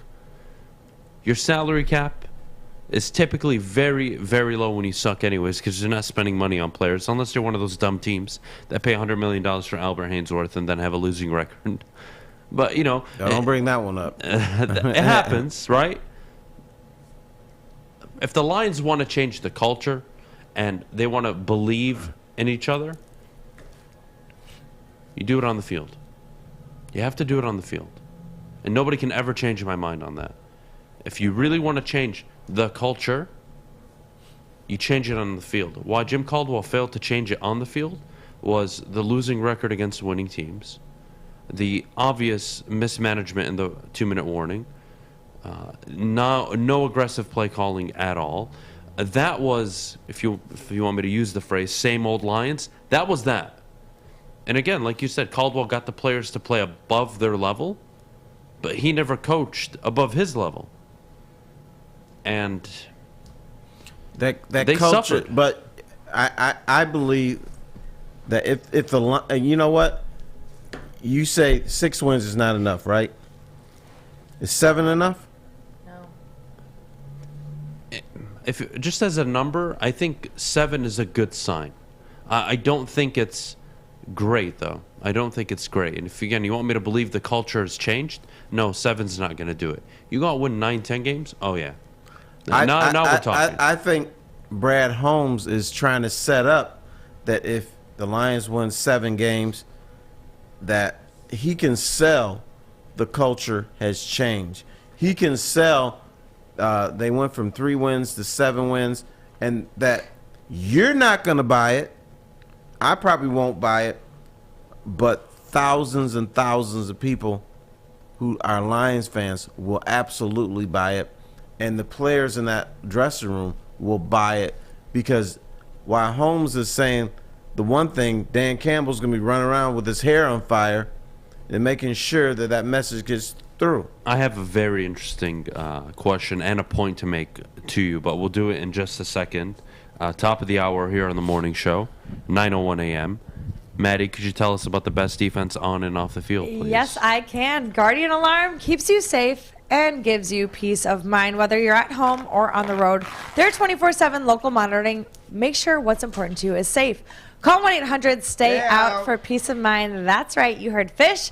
1-800-STAY-OUT right now and let them know that Woodward Sports sent you. Go Rangers! Cintron is the official energy drink of the Red Wings, proud partners of the Detroit Pistons, and exclusively served at Little Caesars Arena. If you're looking for premium ingredients, long-lasting energy, balanced hydration, essential vitamins, and great taste, Cintron is your top choice. Hi, my diamonds. It's Crystal with an X. You want to get hot and perfect like me? Here's my super easy routine. Drink at least a gallon of water before you wake up. Attach a weight to everything in your house. Hello? Sell your car and just sprint everywhere. Scream when you exhale. Don't follow Crystal with an X. Do your own thing at Planet Fitness with tons of equipment and free fitness training in our clean and spacious clubs. Join now for just $10 a month and cancel anytime. You have an opinion? Make sure it's seen and heard. Corner, jumper, tweet us, hop on the YouTube chat, slide in the DMS at Woodward Sports on all social media. Welcome back. Thanks for joining us on the Morning Woodward Show here on the Woodward Sports Network. Also featured on the Roar on 99.1, 93.5, and 94.7 HD2. Adam, what day is it? Wednesday. No, what day is it? Europa League final day. Think about it. Wednesday. What day is it? Come on, dude. Wake up. What day is it? He's just... Yeah, you really are an idiot. This is our 80-year-old grandpappy over here. What Adam, day is it? Adam, watch this. Watch this, okay? Hey, Terry, what day is it? It's hump day. All right. We hate you. We got Grandpa Festus over here. I know, guys. You know what? We're going to break him one day. He's going to come in and say, hey, everybody, happy hump day. We're going to break him down. He is never going to do that. No. A day in his life. He's going to do like this. He's going to be pumping his little arms around. On our pre-show video, I tried to say Friday Eve, and he hated that even more. Okay, that one is going a little bit too far. Okay, but people say Christmas Eve. No, they don't. Yes, they do. There are several and people like me. Yeah. Neil Rule. All right, Everyone people says like you Christmas are Eve. why, if I was a dictator, you would be the first that would get eliminated on my hit list. Everybody that said Christmas Eve and Friday Eve and hump day would be eliminated my first day in office. Bye. And you know what? Fine with me. And you'd be really sad when I was gone. No. You can't do a double Eve. That's what I'm saying. I agree with Terry. It's either Friday Eve or hump day Eve. It can't be hump day Eve. If I come in tomorrow and you don't call tomorrow, Friday Eve, I quit. Oh. Oh, man. I'll We get got your drama paperwork here. ready. Thank God. We'll set up an exit interview. See you later. Exit interview. With You know myself? what? An exit interview with myself? Oh God! All right, he'll do it because he'll be grabbing your ankles. Please don't leave me. Please don't leave me. Yeah, see who else makes you tacos on Taco Tuesday? Nobody. Jerk. Did I ask for tacos? Who's got it better than us? Nobody. Yeah. All right, Terry, I wanted to continue our little conversation we're having about the Lions changing their culture. I have two concerns. Okay. All right. And I'm sure you're a rational guy, and I try to be rational, okay? Yes. I understand this team was in a tough position last year. Okay? They had just traded Matthew Stafford. A new quarterback, Jared Goff, comes in who is on the decline coming out of Los Angeles. The roster is not talented at all. And whatever talent they did have, they ended up getting injured throughout the year. Tough slate, especially for the quarterback. This year, and again, I can't predict injuries. I can't tell you who's going to be hurt, what's going to happen. But given the roster they have right now, they have no excuses not to be winning between 7 and 9 games. And I think 7 has to be the minimum. And if they win 7, you know what that tells me, Terry? Honest to God. And feel free to interject. I can't wait. If they win 7 games this year, I would be willing to put my money on. But it comes with one caveat. Unless they show glimpses of excellence, but they just are unlucky and they only win 7, to me that tells me that the head coach isn't good enough. And I'll tell you why. I believe if you go grab any of the top 12 coaches in the NFL right now and you put them on this team for the upcoming season, I think I can guarantee you 9 wins. You get Mike Vrabel in here, you should see the tear they went on without Derrick Henry last year. You bring in, let's say, a Mike Tomlin, never had a losing season. You go bring in, even Bill Belichick. You can bring in any of the top 12 guys, and I think I can guarantee you a winning season. And I'm not demanding that out of Dan Campbell, but I think you're going to learn a lot about who your head coach is. And if your head coach is what you want him to be, which is a division-winning head coach, playoff-winning head coach, I think he's going to show you a lot of signs of life and excellent, flashes, glimpses, whatever you want to call it this year. But if they win 7, and it's a 7 that you just walk away from the season saying, kind of disappointed we only won 7 games. It felt like we played some good football throughout the year, but when it mattered, we didn't show up. And I'm not sure how I feel about that. Again, very difficult for me to say it now because I have to see all 17 games. I have to see how they play. Not just they play hard, what the schemes are, how they're adapting to opposing teams, halftime adjustments, 2-minute warnings, millions of things that we're going to have to take into consideration at the end of the year. But just from the number standpoint, I think 7, you look at it and you say, boy, I could be wrong, but year 3, you got to win/contend for the division. And if you don't, I'm not sure why I should be bought into you. What do you think? First of all, it's only year 2. Yes. Next year. But I think they're already working on the PR machine in and outside the locker room by talking about culture. You're going to hear a lot about Dan Campbell. I think if the Lions finish 7-10, you can't feel it now, but this town is going to be on fire. People will, because they always look towards the next year. Won 3 games, won 7 games. Next year they're going to win 10 or 11. That's just the way this town works. And yeah, but that to me, Terry, is setting yourself up for eventual disappointment. Again, well, it is, but that's the way this town works. I don't want to compare every situation. And there are anomalies, right? There are things that happen in the NFL you just really can't replicate. There's a reason why Joe Burrow was the first #1 overall pick ever to make it to a Super Bowl, let alone an AFC title game or NFC title game in his second year. That's never been done. And Zach Taylor, after his second year, the conversation in Cincinnati was about 50-50. Fire him. He's a young, promising coach. We should give him time. What happens? Year 3, he takes off, right? I don't see Joe Burrow on this team. And with Dan Campbell, I think you could see a lot of bright spots this year with the play calling, how the offense rolls, how the players play for him. Is that going to translate into double-digit wins? Not sure. It's not conventional, but I don't need conventional. What I need from this team this year is for them to show me they are serious about winning not just football games, but accomplishing, winning against teams with winning records, something Dan Campbell, by the way, did last year. It's going to be important that they beat the Packers again. They beat the Vikings. They play the Bills. They beat Miami. They beat New England. I'm not expecting them to win every game, but my point is, Terry, hey, play these games to win. These are teams that are likely going to have a winning record. And you're going to have to play these teams because that's how you become a playoff contender. Not sneaking your way in at 9-7 and being happy and then losing 26-6 to Seattle. That's not a football team. That's just lucking your way in with a really good kicker and a really good quarterback. Now, do you have a really good quarterback? So you brought up Joe Burrow and teams that you bring up that make these turnarounds have excellent quarterbacks. Yeah, have quarterbacks you want. Are you going to trade Jared Goff before September? And I'll use another example, and I'll use Jared Goff as the example. Jared Goff, his rookie season, 0-7 as a starter with Jeff Fisher. Sean McVay is hired that year, winning record, second-year Super Bowl with Jared Goff. Granted, Jared Goff, a much better team around him. Beyond the point, you can turn things around, Terry, I believe, if you nail the head coach or the quarterback, one of two. And typically, if you get both, you become an instant success. If Dan Campbell is a very good coach, I don't need Jared Goff to play very well. I don't need him to play good. He can be average, and I can win with average.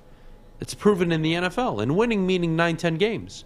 Hell, I could win a division with average at the quarterback position. It's been done before. Okay, but the big question, we don't know if Dan Campbell is an excellent coach. That's kind of the problem I keep circling back and forth on because, like you said, they're changing the culture. Fine. But we're going to have a really difficult conversation eventually about what's this coach's ceiling in terms of win totals. I don't know that right now, and I'm glad I don't know that. You know why?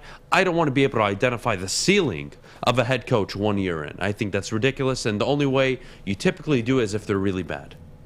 So yeah, I'm kind of happy we don't know that. By the end of the year, I think we'll get a better understanding. You may not be able to, by the end of the year, say this is his ceiling, but you'll be able to get pretty close to it, and I think that's a good thing. So I could accept 7-8 wins, but I would have to see improvements from a coaching standpoint, player development, the way they play the game, not just being in games and then choking them late and giving up last-minute drives. No. I think how they play, the way they play, matters. And how they coach also matters. So yeah, 7-8 wins. You could sit there and say at the end of the year they're making progress. But does that instill supreme confidence in me to say division contenders and winners next year? Really depends. Probably not. I'm going to say it won't. Probably not. But I think with a majority of this fan base, it will stimulate this fan base. One of the reasons I believe the Lions brought in Dan Campbell was they probably knew he was limited as a coach, as a head coach. But he could develop into at least a decent head coach.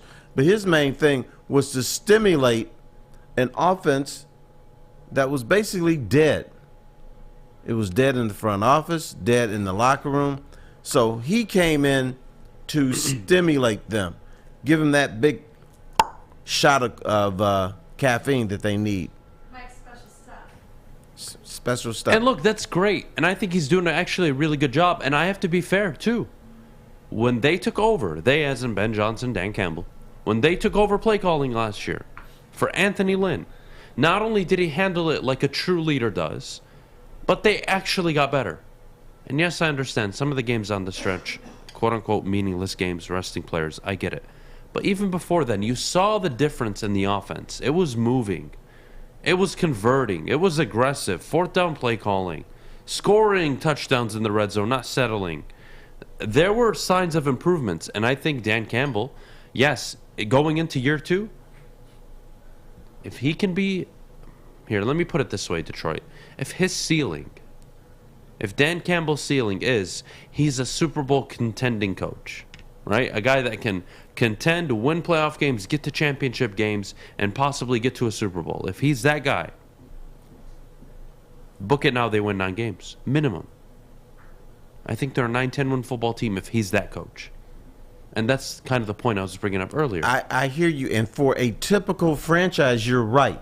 But you have to understand the issues that coaches have had with the coaching the Lions is they have so much to lift that it's probably going to take him. You're going to have to give this man a third year of looking at him and say, okay, he is a guy that can lead them to a Super Bowl, or he's not.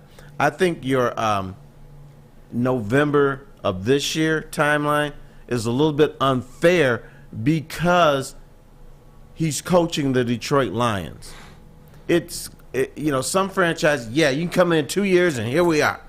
You can't do that with this team. And that's fair, and I think he's going to get the third year regardless. My point is, I think you're going to learn a lot this year of who your head coach is. I think you're going to learn a lot of how good he can be. You will learn, but you won't have definitive. You'll have the definitive answer unless it's either really bad or really good.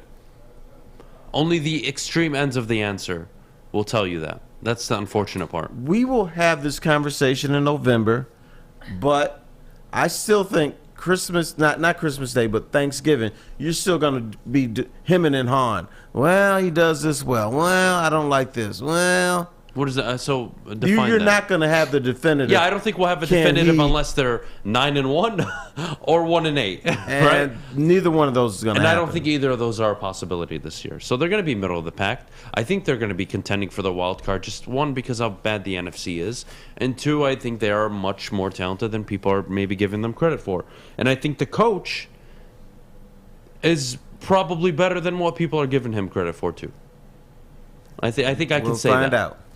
I think his talents are lost because people and from the outside only remember the kneecaps. They only remember the press conference with the coffee and stuff like that, and they don't listen to the meat and potatoes of football that this man talks about because it gets lost. I'm with you, man. I'm with you. And to answer Ryan Reaction's questions, why are we talking about a 3-13-1 head coach as a Super Bowl contending coach? Because that should be the goal. One, that's the goal, right? Obviously. But more so, the goal is to win the division and contend and get to the playoffs and win playoff games. But beyond the point is because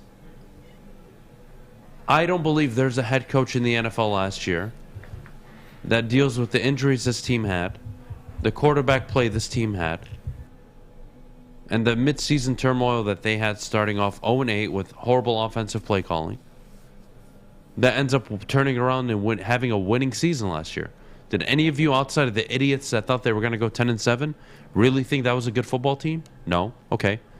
So if I put Sean McVay on that team last year, what are they, 5-12? 6-11? Wow. It's a losing team no matter what last season. So I don't want to hear that about Dan Campbell. That's coming from me. Yeah, and let me say this. This town has been so beaten up, and Adam, forgive me for saying this, all you guys think about, they could win some football games. Ooh, who the hell cares? You, as a fan base, need to make higher expectations for this team.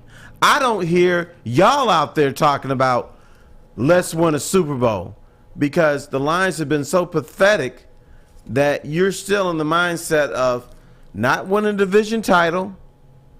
Your mindset is maybe they can make the playoffs. That's all you care about.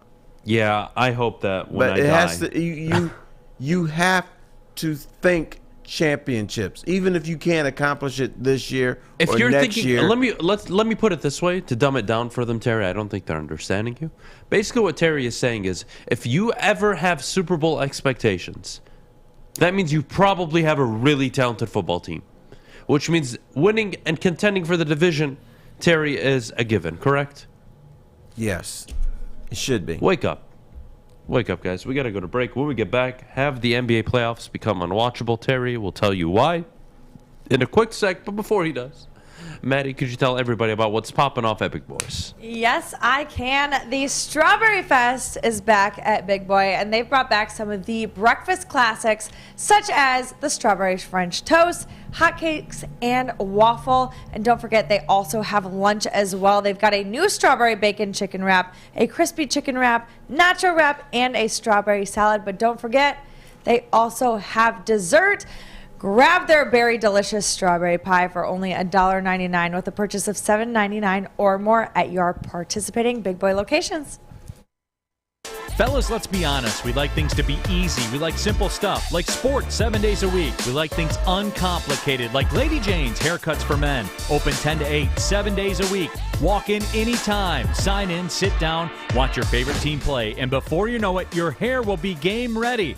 Open 10 to 8, 7 days a week. Walk in anytime. Lady Jane's Haircuts for Men. It's wicked awesome.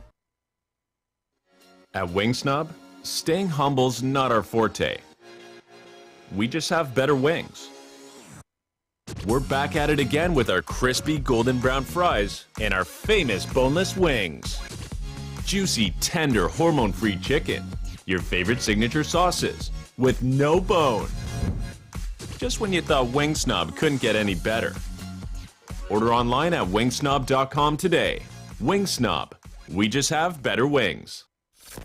Woodward Avenue, the first paved road in America. Woodward Sports, the first sports network born in Detroit and made for Detroit.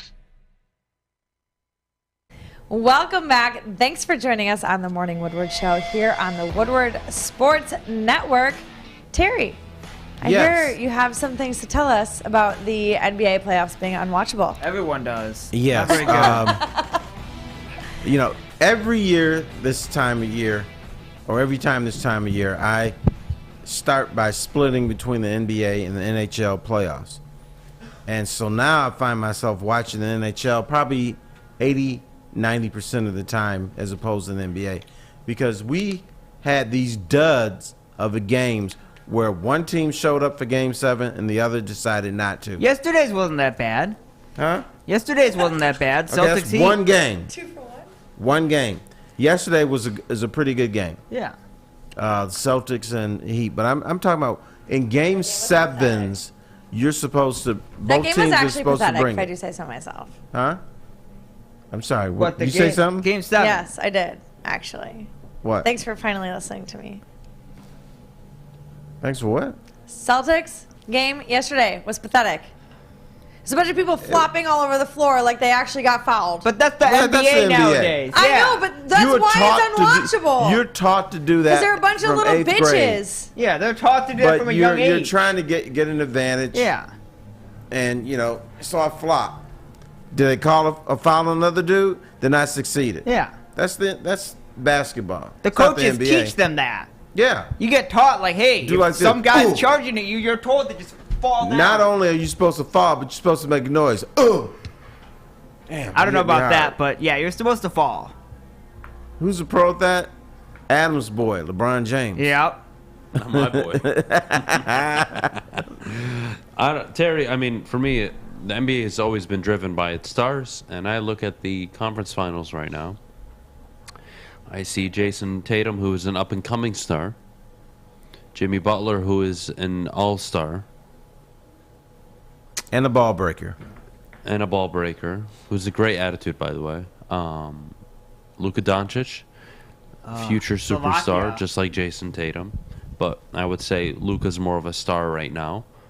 And then you look at Steph Curry and the Warriors, and that's the dynasty. That's the OG crew. Who, That's by the a way, team. is the only person on the NBA's 75 list that's in the playoffs still. So, I mean, right now, if we're talking about what's good for the NBA, what's good for the NBA is if the Celtics and Warriors are in the final.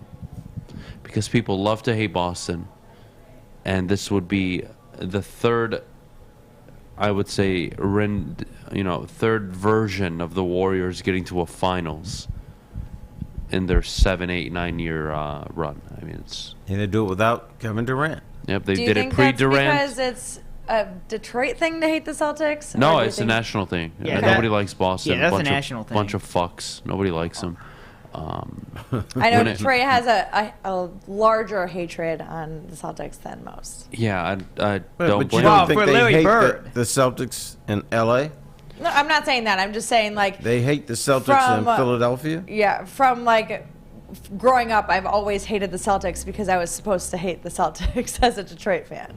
That's how it started for me, anyway. Because they were thumping back then. Yes. They were fighting. Look, when it comes to the NBA, right now they have, I laid out the option. I think the best case scenario for them is the Celtics get there, but I just think they're not going to be able to match up with the Heat defensively, even though they didn't have Marcus Smart and Al Horford last night. But beyond the point, Steph Curry and the Golden State Warriors, right? Pre-KD, they got to 2 finals, won one of them. KD arrives, they get to 3 straight, they win 2 of them, the third one they lose because of injuries.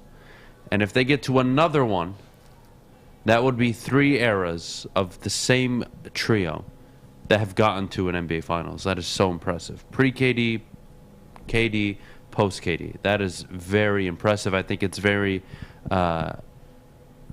damning on KD, but I don't want to make this about him. This is really good for the NBA if the Warriors can go. And keep in mind, under Steve Kerr, they're 5-0 in the conference finals.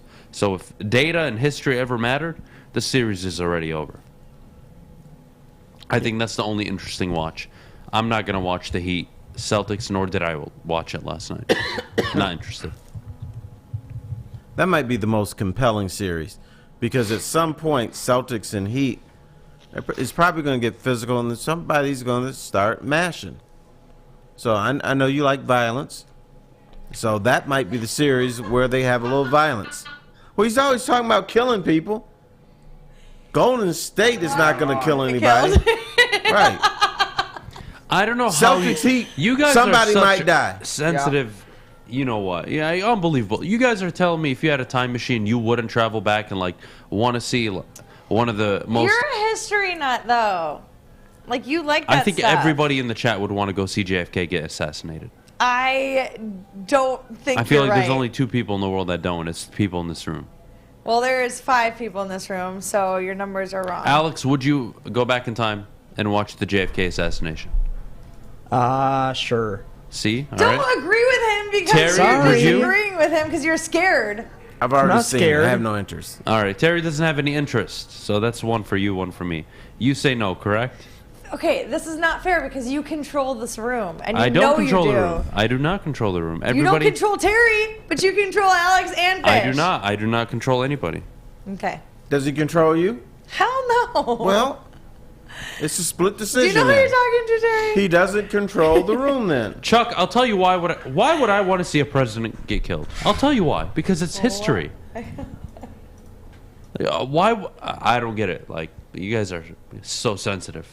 Unbelievable. You're sensitive, I'm not. actually. Yes, you What's are. the problem with wanting to go back in time and witness one of the most catastrophic events in United States history? I mean, it's a little sick-minded. It's not sick-minded. Yeah, I already saw the is a little. Zapruder film. I've already seen the guy's brains. I know, but it is a little. Not for me, but for some people, it's sick-minded. I don't think it's sick-minded at all. Isn't he? But that doesn't count. Fish, would Because you Fish travel does back? whatever Adam wants. No. Fish, honest answer. Don't Okay. be biased. It wouldn't be my first choice. Okay, but yes or no? Would you go back in time to watch it though? Is that something that would interest Fish. you? It wouldn't be my first choice. It sounds like Fish wants to say no, Well, but okay. it's too afraid So, to say no, no. no, It wouldn't be my first brainwashed choice. by Adam's- No, if you gave me a gun and said, you have to make a decision, there's no first choice, you have to make a decision, I'd say no. There'd be All right. other things Thank I would you watch for than being that. a man. So no, I would not see him get Fish killed. became. You know what, But Adam? if you gave me Thank you. options, it wouldn't be my first choice. Adam, you turned our boy Fish into a man today. Thank you very much. You're welcome, guys. Unbelievable. I don't know what my first option would be, but Free of charge. Wouldn't be that. You're welcome, buddy. You know what's not free of charge? My bookie? My bookie. Depends if you suck at betting. I You don't bet on the suck Europa at League betting. today. Well, if you I'm don't pretty suck and you average, have some if I do say confidence and you so. want to bet on the NBA or NHL Put it playoffs, on the wagers! get on to my bookie now. Sign up using code Woodward. Bet from anywhere, anytime using my bookie. They'll match your first deposit. Of course, free money, guys. Free money, risk-free when you sign up today using code Woodward. Again, that's code Woodward. Bet from anywhere, anytime using my bookie. If you suck at gambling or you have a betting problem, call 1-800-270-7117. It took exploring 50 different formulas and hosting countless taste tests, but we believe Gypsy Vodka is the smoothest vodka on the market. Don't believe us? Ask the owners. We're Mike and Adam Kazanowski with High Five Spirits Distillery. We're in close to about 1,200 locations throughout Michigan. We wanted to create a brand that was geared more towards freedom, love, adventure, and at the end of the day, we really wanted to tell a story that inspired other people to take risks, follow their dreams, whatever that might be. Hey, Scott from the Woodward Bet Show. You checked out my new favorite app yet? OddsTrader.com? If not, what you waiting for? Live scoring, play-by-play updates, and it is the best place to shop all the game day odds at all the sports books. It's great. You can't beat it. And for doing so, I want to get you some free fun coupons today. Let's bet on the New York Yankees minus a 1.5 against the slumping Orioles. Woodward Bets, OddsTrader.com. Check it out. Winning is a habit. So is listening daily to Woodward Sports. We're glad you're a winner, and thanks for listening. Welcome back. Thanks for joining us on the Morning Woodward Show here on the Woodward Sports Network. Adam, why do you look so frustrated this morning? I'm not frustrated. He hates I'm me. actually very calm and happy. I'm having a good day so far. That's your happy face? I have to fill in for the bottom line today, don't I? If I decide that I want you on the bottom line, yes. Oh, damn. Man.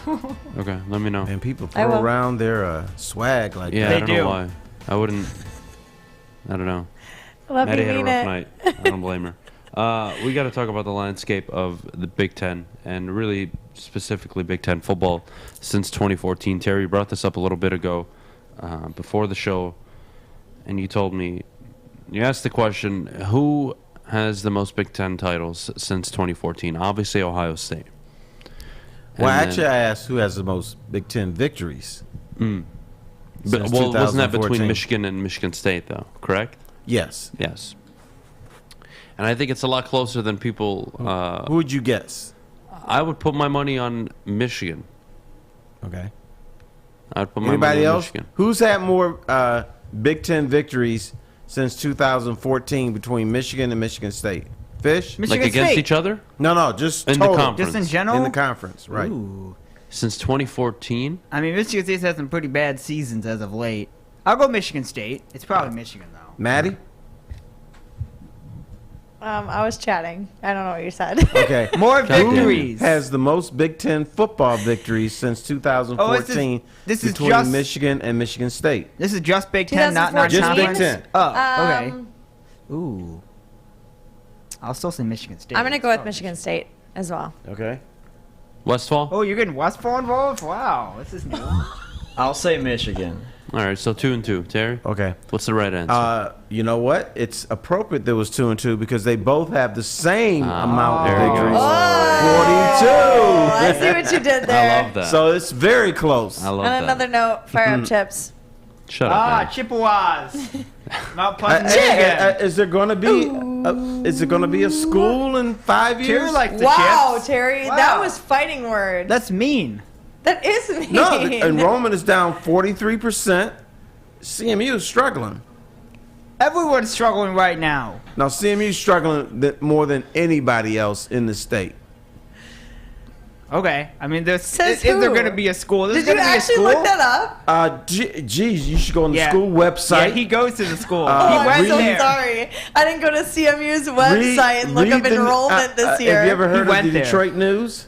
I have. Yeah. There was a story in the Detroit I News. usually only read about murders like Adam. Have you heard of the Detroit Free Press? I have. They had You know, a story I pay too. for it. I pay for it to come to my house every week. Ooh. Well, you should read it sometime. I read it every week on Sunday with my coffee after church. There's been How do you several not? stories How do you not? about how CMU is struggling. They got to figure CMU out is what not to do. struggling. Fire up chips. You keep Dude, going. Girl, it's struggling. Stop it. Okay, but they're going to Central Michigan rebound. grads sound like Lions fans 10 years ago. Terry, they're going to rebound. No, because actually, honestly, I hope so. That's my school. Yeah, That is I know. your school. Central Go Chip. and Lions, or Detroit in general, is pretty much the same. Because we're not here for Nobody a long wants to talk time. We're about here for a Central good Michigan. time. They suck. All right, Michigan State. Sorry, Maddie. Central Terry. Michigan is probably the best team other than Western, out. right? See you guys Sorry, later. They both had their moments when Central was better than Western, and now Western's probably better than Central. Central's good at on the When baseball. football Central field. beats State, it's fine. Whatever. Central's a good baseball school. You know what poster I have in my I'm man's so room? mad right now. Twice Don't is Central nice. play Michigan State this year? To open up I the don't year? think so. No, Or is that's it Western. Western? Yeah, that's yeah. Western. That's unfortunate. I hope Weston will get somebody murdered. schedules Central Michigan before they shut down the school and they lose by 100. They That'd be will nice. shut down And the I school. hope you get hit by a car today, but we can't all have our wishes. Terry, Michigan State tied for Big Ten wins, which I Yes. think is actually very telling of where the programs are, where they're heading. What I would tell you is, since 2014, they are both equal in Big Ten titles. 42 each. Same amount of Big Ten titles now that Michigan has won their first Big Same Ten amount title. of college football playoff appearances. Same amount of college football appearance blowouts.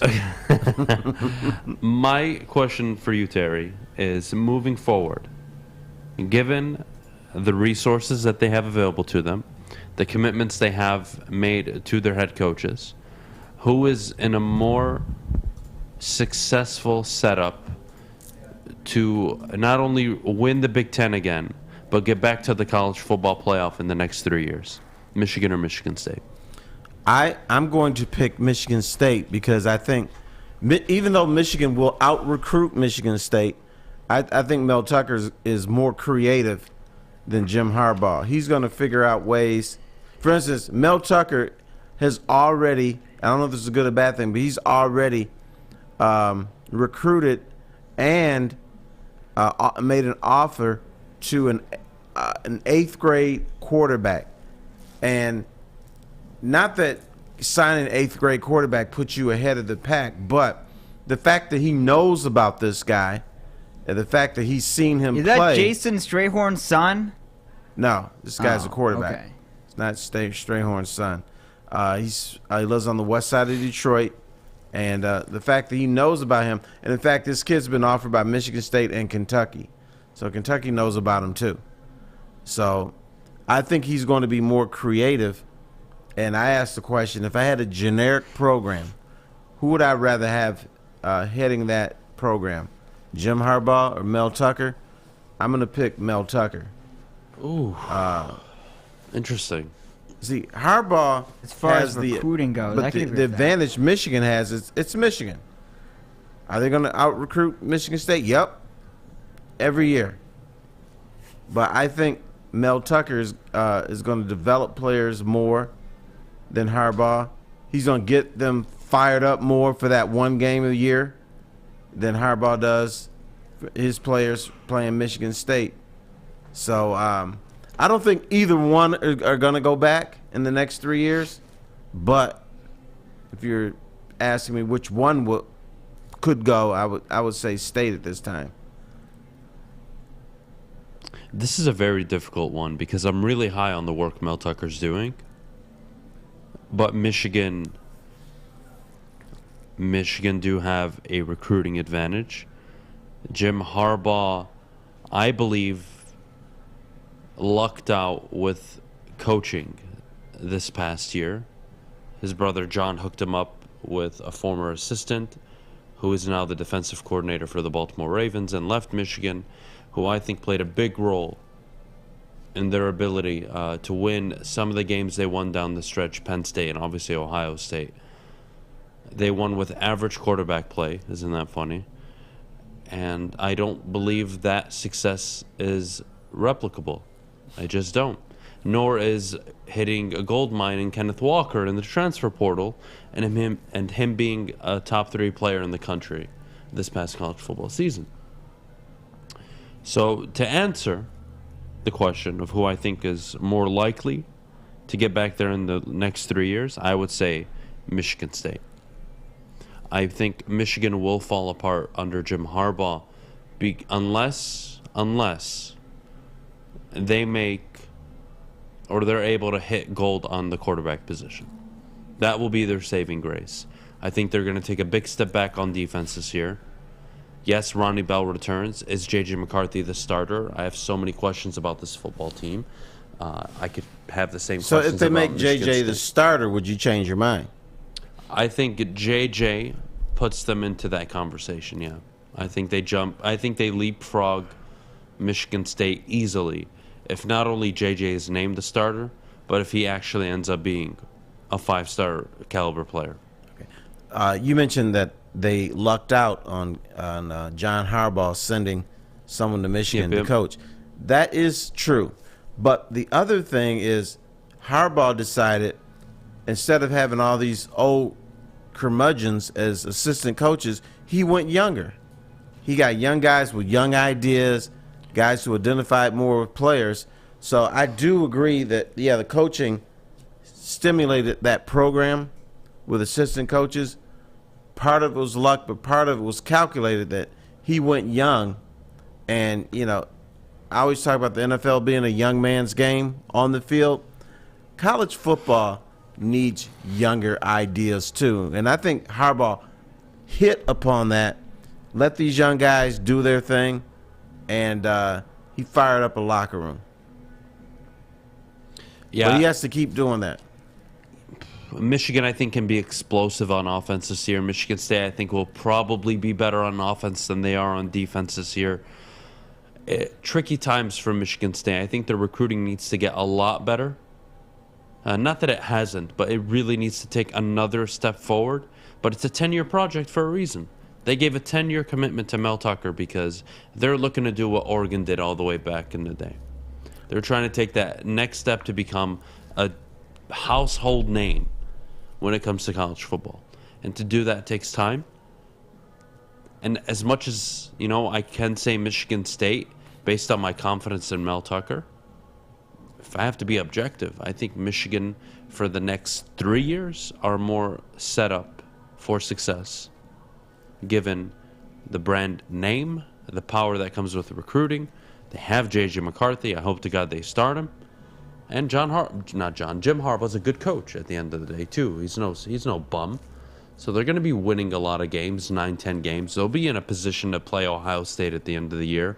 And maybe if they beat them, they can get to the college football playoff. I mean, that is Michigan's reality for the next few years. So I think another reason they gave Mel Tucker the 10-year contract is they didn't want people poaching or going after him every year. If you are the head coach at Michigan, and let's take Jim Harbaugh out of the equation because this man could make a jump somewhere else despite what he said, it's going to be very difficult to pry him from Michigan with money, with prestige, with exposure.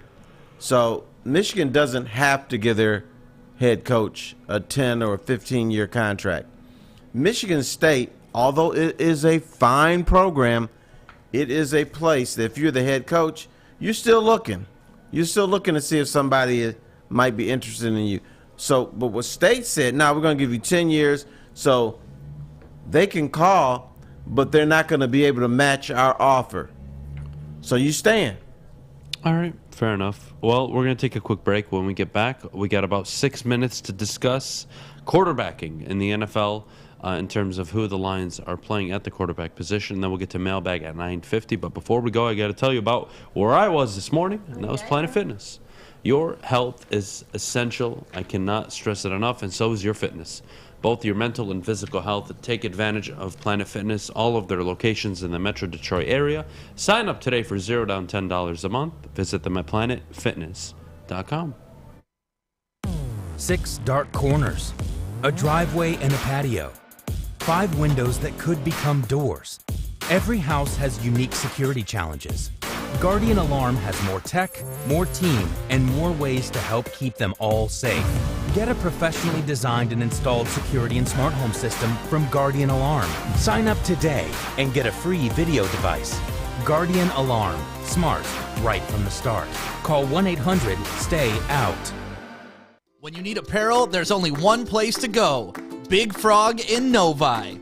With no setup fees, no artwork fees, no minimum, and a 24-hour turnaround, you can have your whole team outfitted in no time. Embroidery, direct-to-garment, vinyl, and screen printing, Big Frog has it all in all the styles you want. So whether it's a sports team, fundraiser, school event, or corporate needs, Big Frog is your one-stop destination. Visit bigfrog.com/Novi or call 844-4-BIG-FROG. Putting on a show here, and that's how you answer. We love our sports. We just wish they'd love us back. Detroit sports for Detroit sports fans. Woodward Sports. Our friends at Alta Equipment know that when it comes to getting your job completed on budget and on schedule, time matters. Alta Equipment has partnered Okay, they with the paid for biggest this ad. names. Come Hey, on. That's why Alta Equipment has partnered with the biggest names in construction. With the most diverse rental fleet in Michigan, there's nothing your project can throw at you that Alta can't handle. Give them a call today at 844-GO-TO-ALTA. Alta Equipment, where uptime matters. I hate you. I know, it's all good. Everybody hates me. Terry. Yes, sir. I'm here. I'm going to walk through the schedule real quick. I'm going to tell you the quarterbacks that the Lions are playing. And I think that's also another contributing factor to my confidence in their ability to win more games than people expect them to. You ready for this? I'm ready. All right, open up at home against Jalen Hurts. Home to Carson Wentz. On the road to Kirk Cousins.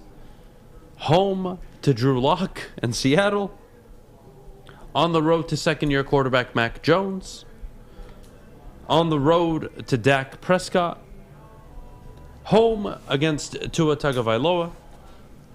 Home against, obviously, Aaron Rodgers. On the road to Justin Fields. On the road to Daniel Jones. Home to the Buffalo Bills and Josh Allen. Home to Trevor Lawrence in his second year. Home to Kirk Cousins.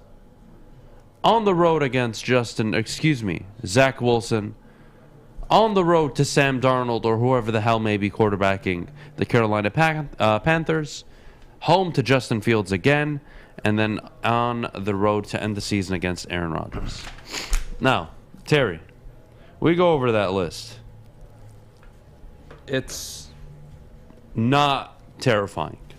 I look at 1, 2, 3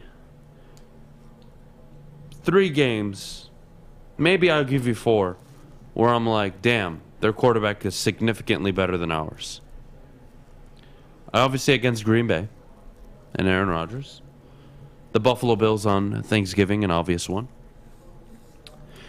I believe they are screwed against, I would say, a much better quarterback. I think Dak is much better than Jared. I don't think it's by a significant amount, but I think you have to say Dak is a better quarterback.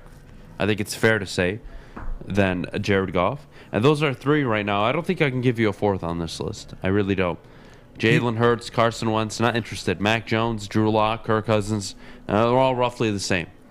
And I look at that. I would put Mac Jones in that equation. And even though he's not there yet, second year, Trevor Lawrence could be.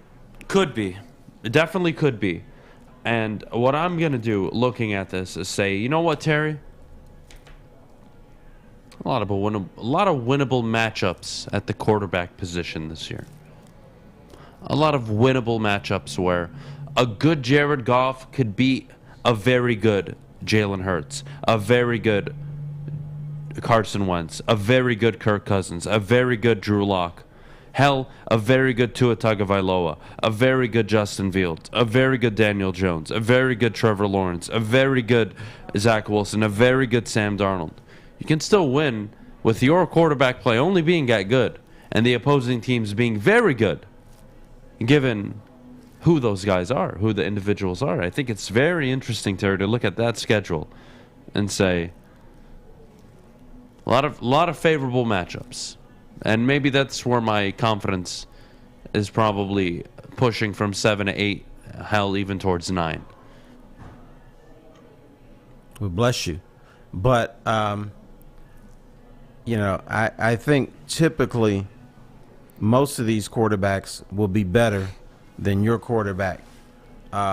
We're assuming that the Lions coaching staff will figure out Jared Goff. We're assuming because you got a wide receivers now, he's going to go more vertical, which is possible. But you still have to include something that's very important: turnovers. Is Jared Goff going to hang on to the ball or not? If he's not hanging on to the ball, he's not going to beat most of these guys. I don't care how average or pedestrian they are. That's a big key there. But I would definitely say the big edges would be Dak, Daniel Jones, Trevor Lawrence. expect him to take a big leap. Okay. If you're going to say that Jared Goff is going to take a I don't leap, think a big leap, but I but think Trevor Lawrence should make a bigger leap because he's going from rookie to second year, and I know that people believe in the sophomore jinx, but that usually applies to people who have outstanding freshman or rookie years, and I don't think Trevor Lawrence had that. So the motivation to improve is there greatly for him, and of course Aaron Rodgers is Aaron Rodgers. I'm okay with that. Let's get to mailbag. Let's answer all of your questions at home when we get back. Again, we'll do mailbag, but before we do, I got to tell you about Gypsy Vodka, Michigan's vodka, gluten-free, locally owned and operated up in Petoskey, Michigan. Gypsy Vodka. Ask for the bottle by the name of Gypsy, and as always, drink responsibly. Life is full of hard choices. We're here to make one of life's biggest decisions as simple as possible. My name is Christina Gennari, and for over 20 years, I've helped hundreds of families buy and sell homes. We cover all of Metro Detroit and more, from large luxury homes to starter homes. We will work hard to make sure that you get the home of your dreams. So if you're in the market today or even thinking about buying or selling in the future, make the obvious choice. Christina Gennari, the obvious choice in real estate. Visit us at soldchristina.com today. Strawberry Fest is back at Big Boy. We brought back some of the classic breakfast items like the strawberry French toast, hot cakes, and waffle. If you're not feeling breakfast, try our new strawberry bacon chicken wrap, crispy chicken wrap, nacho wrap, or strawberry salad. The perfect recipe for springtime. And don't forget to grab dessert, including our berry delicious strawberry pie for only $1.99 with the purchase of $7.99 or more at participating Big Boy locations. Get a shot up. This is for the win. All of Detroit's sports teams live on Woodward. All of Detroit's sports coverage lives on Woodward Sports. Driving the best in Detroit sports coverage. Chili Peppers Tanning is celebrating 20 years of sunshine this Friday from 11 to 1. Big D Energy is live from their location in Troy on John R. Road for their 20th anniversary. What? They're going to have a prize included, a grand prize This of show is so unprofessional. $20,000. Get your tan on in it. That's why we love it, Terry.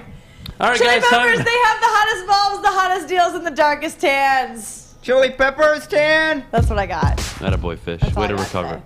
Way to recover, buddy. All right, mailbag time. Let's get the questions rolling in the chat. Would you prefer a selection for the Pistons now at 5? Sharp, who is a wild card or a more proven prospect like Ivy or Keegan Murray? I like Jaden Ivy. I don't think Sharp will be there. I think someone's going to take a chance on him. Who knows? Way too early for me to talk about the NBA draft.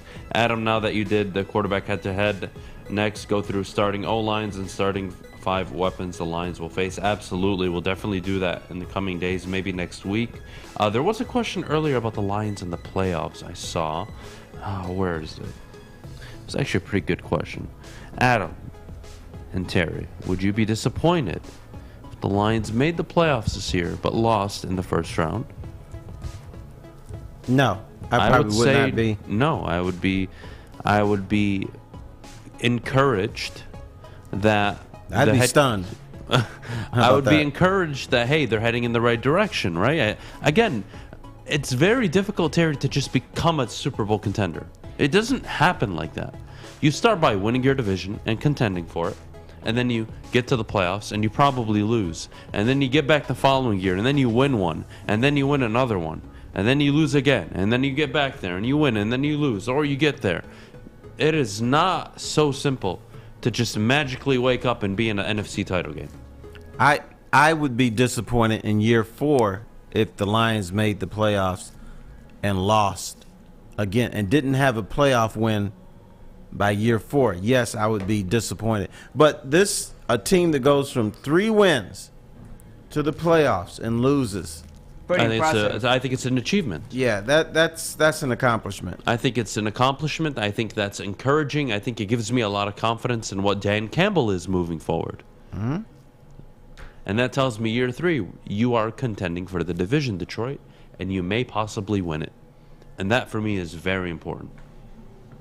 All right, how many wins must the Lions get this year for a Goff extension to make sense for all parties? Ooh. I don't think Goff's extension is based on wins. I think it's truly based on individual performance.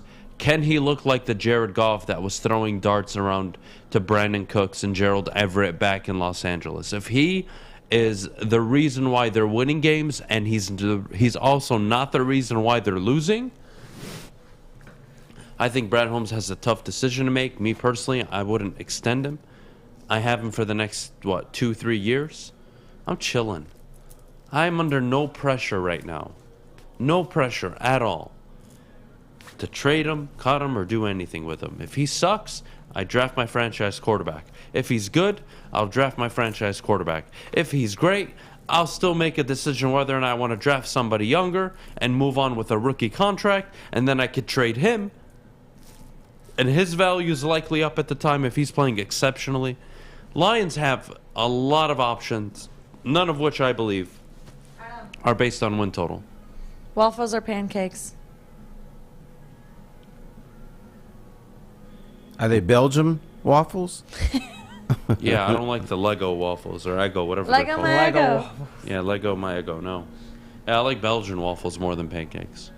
Okay. But again, there's some pancakes so that they make them like really, I asked you just a simple question. hard. It's a hard Waffles question. or pancakes?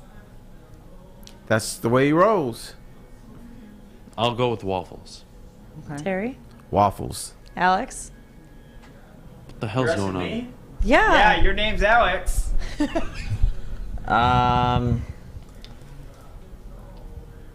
Probably waffle if it's a good waffle. Oh. Because then you can have chicken and Fish? waffles. Oh, that is pretty good. Fish? I mean, probably pancakes. But Okay. I like a good waffle. Can I say Maddie? again? My And- first choice I don't would be like either. pancakes. I don't like breakfast. Great I don't question. like either. Oh, okay, great. Shut the... Westfall? That was I let that out. actually believe there is a win total for you to consider keeping Jared Goff. 13?